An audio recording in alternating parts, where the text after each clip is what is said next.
एक सदाचारिणी ब्राह्मणी थी। उसका नाम था जबाला। उसका एक पुत्र था सत्यकाम। वह जब विद्या अध्ययन करने योग्य हुआ तब एक दिन अपनी माता से कहने लगा, माँ, मैं गुरुकुल में निवास करना चाहता हूँ। गुरुजी जब मुझसे नाम गोत्र पूछेंगे तो मैं अपना कौन सा गोत्र बतलाऊंगा।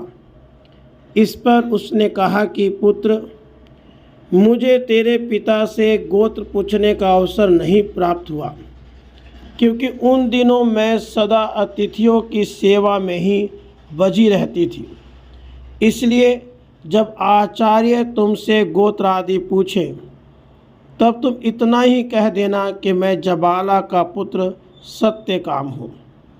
माता की आज्ञा लेकर सत्यकाम हारी दुर्मत गौतम ऋषि के यहाँ गया और बोला, मैं श्रीमान के यहाँ ब्रह्मचर्य पूर्वक सेवा करने आया हूँ।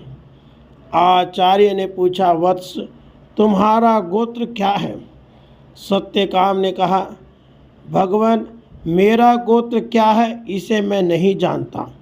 मैं सत्यकाम जाबाल हूँ, बस इतना ही इस संबंध में जानता हूँ।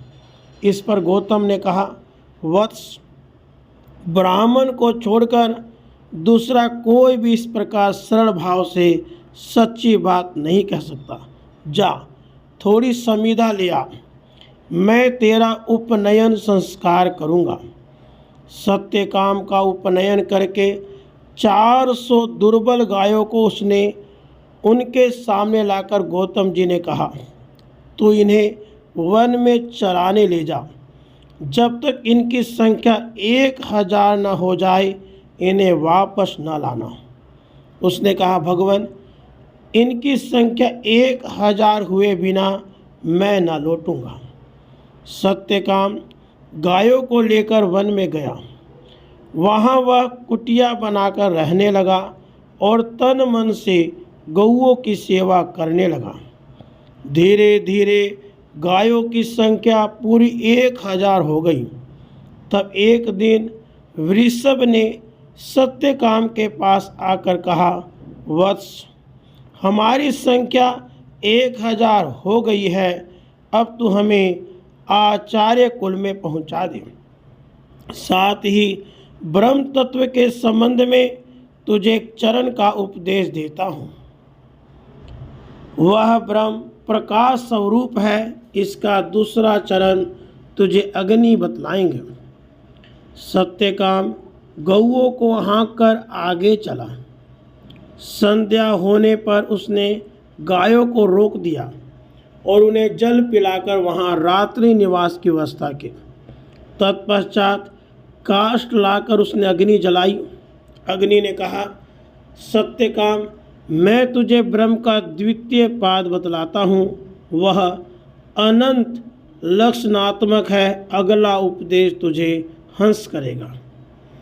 दूसरे दिन सायंकाल सत्यकाम पुनः किसी दूसरे जलाशय किनारे ठहर गया और उसने गौओं के रात्रि निवास की व्यवस्था की।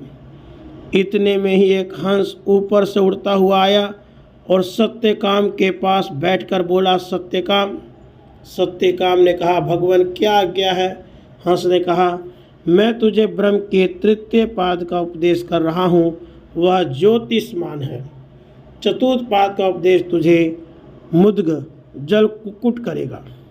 दूसरे दिन सायंकाल सत्यकाम ने एक वट वृक्ष के नीचे गौओं के रात्रि निवास की व्यवस्था की। अग्नि जलाकर वह बैठ ही रहा था कि एक जल मुर्ग ने आकर पुकारा और कहा, वत्स, मैं तुझे ब्रह्म के चतुर्थ पद का उपदेश करता हूँ। वह आयतन स्वरूप है। इस प्रकार उन देवताओं से सच्चिदानंद घन लक्षण परमात्मा का बोध प्राप्त कर 1,000 गौओं को लेकर सत्यकाम आचार्य गौतम के यहाँ पहुँचा। आचार्य ने उसकी चिंता रहित तेजपूर्ण दिव्य मुखकांति को देखकर कहा, वत्स, तू ब्रह्म ज्ञान के समान दिखलाई पड़ता है। सत्यकाम ने कहा, भगवान, मुझे मनुष्यतरों से विद्या मिली है, मैंने सुना है कि आपके समान आचार्य के द्वारा प्राप्त हुई विद्या ही श्रेष्ठ होती है, इसलिए मुझे आप ही पूर्ण रूप से उपदेश कीजिए। आचार्य बड़े प्रसन्न हुए और बोले, बस तूने जो प्राप्त किया है वही ब्रह्म तत्व है, और उस संपूर्ण तत्व का पुनः ठीक उसी प्रकार उपदेश किया। राधे